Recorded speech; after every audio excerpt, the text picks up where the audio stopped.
Hello दोस्तों, स्वागत है आपका हमारे चैनल कविंदर भैया। तो आज हम पढ़ेंगे कक्षा 8 का विज्ञान भारती। इसका हम पढ़ेंगे पाठ 2 मानव निर्मित वस्तुएं। इसका जो हम प्रश्न उत्तर देखेंगे, जो पाठ 2 है मानव निर्मित वस्तुएं, इसका हम प्रश्न उत्तर देखेंगे। तो चलिए अभ्यास प्रश्न की ओर चलते हैं। तो पहला प्रश्न कह रहा है हमारा, सही विकल्प के सामने सही का चिन्ह अपनी उत्तर पुस्तिका में लगाइए। तो देखिए हमने यहाँ पर लगा दिया है। तो देखिए इसमें कह रहा है हमारा कौन है, थर्माकोल का दूसरा नाम है। तो इसमें दिया है विकल्प टेफ्लॉन, स्टाइरोन, नायलॉन, डेक्रॉन। तो इसका सही उत्तर हो जाएगा स्टाइरोन। चलिए अगला प्रश्न देखते हैं, ख नंबर। इसमें कह रहा है हमारा पौधों का मुख्य पोषक तत्व है। तो इसमें है विकल्प गंधक या ऑक्सीजन, नाइट्रोजन, कार्बन। तो इसका हमारा सही हो जाएगा नाइट्रोजन।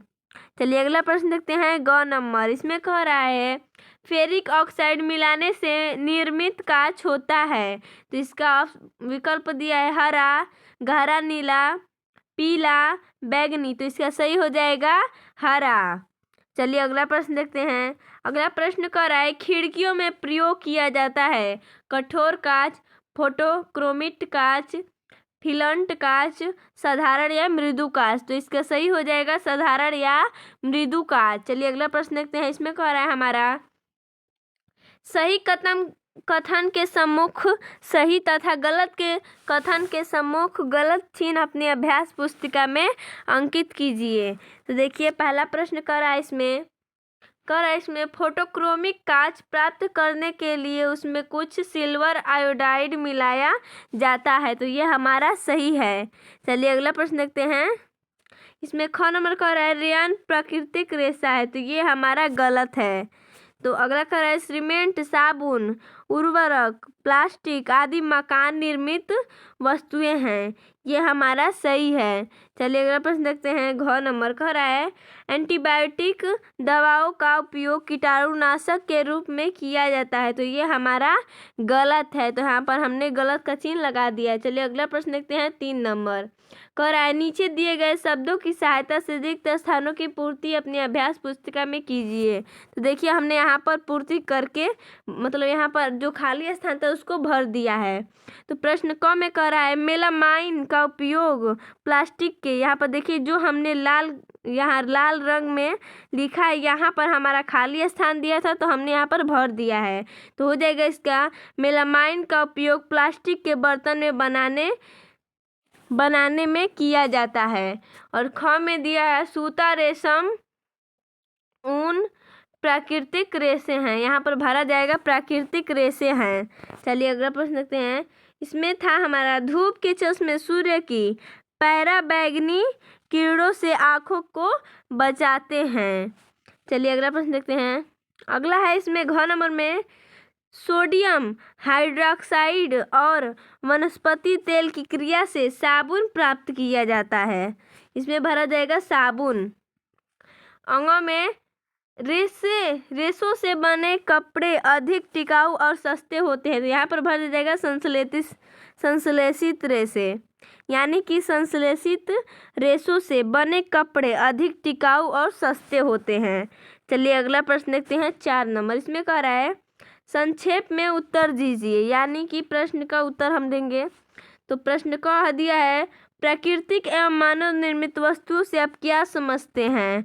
तो इसका उत्तर हो जाएगा प्रकृति में हमें अनेक वस्तुएं प्राप्त होती हैं। प्रकृति द्वारा प्रदत्त वस्तुओं को प्राकृतिक वस्तुएं कहते हैं, जैसे पहाड़, नदियाँ, समुद्र, झीलें, मिट्टी, वायु आदि आदि, यानी कि जो हमारे आसपास, यानी कि जैसे मनुष्य हो गया, पहाड़ हो गया, झील हो गया, नदियाँ हो गया, समुद्र हो गया, मिट्टी, वायु, ये सब हमारा क्या है, प्राकृतिक है, प्राकृतिक वस्तु है।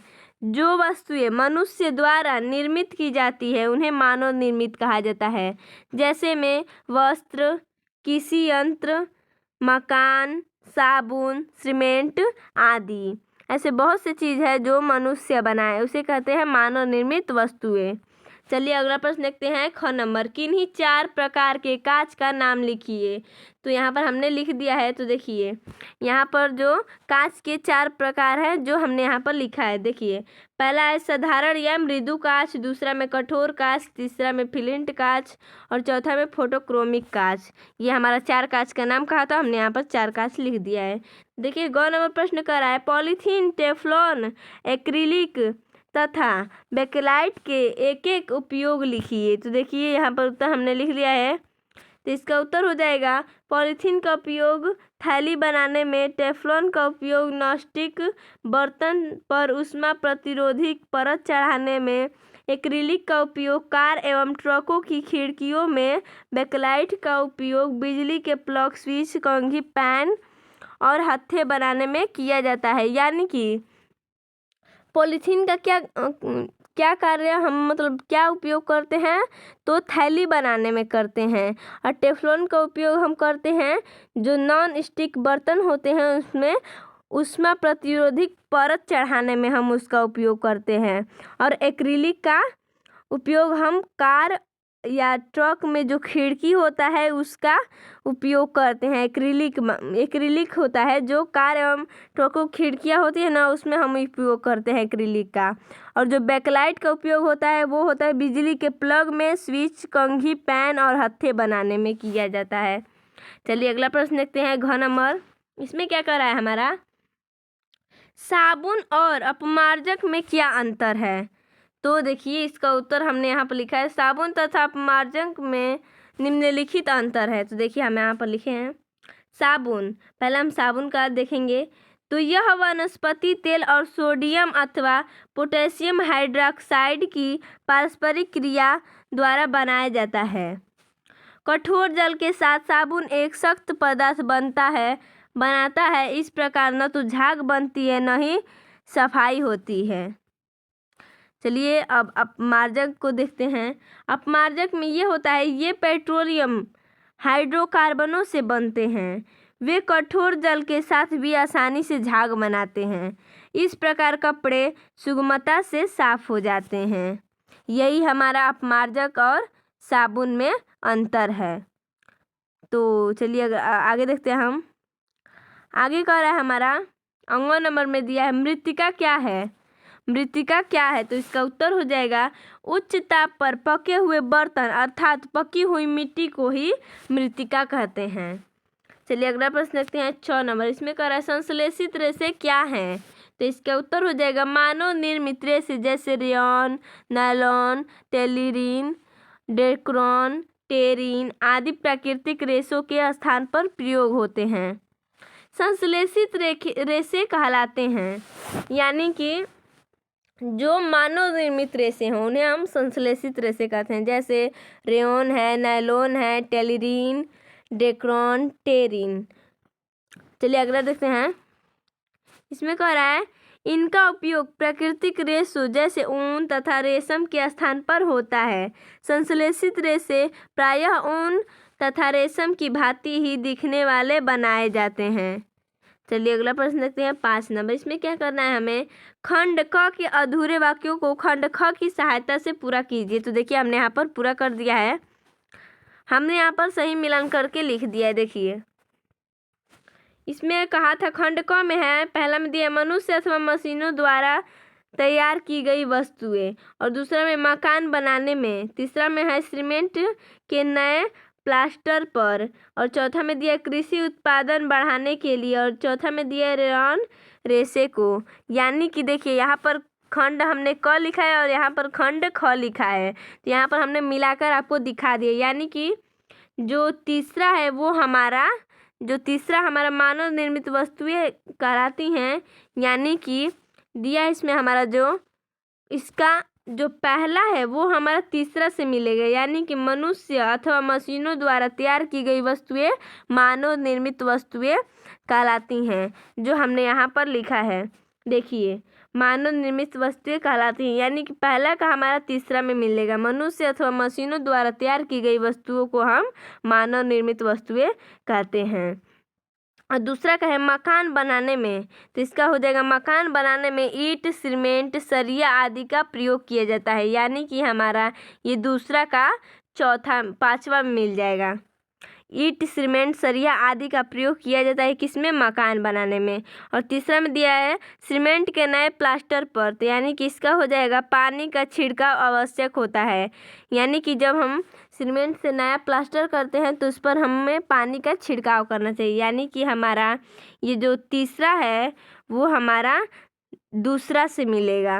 और इसमें पहला दिया हमारा उर्वरक का उपयोग किया जाता है, यानी कि इसमें दिया था हमारा चौथा में दिया था कृषि उत्पादन बढ़ाने के लिए।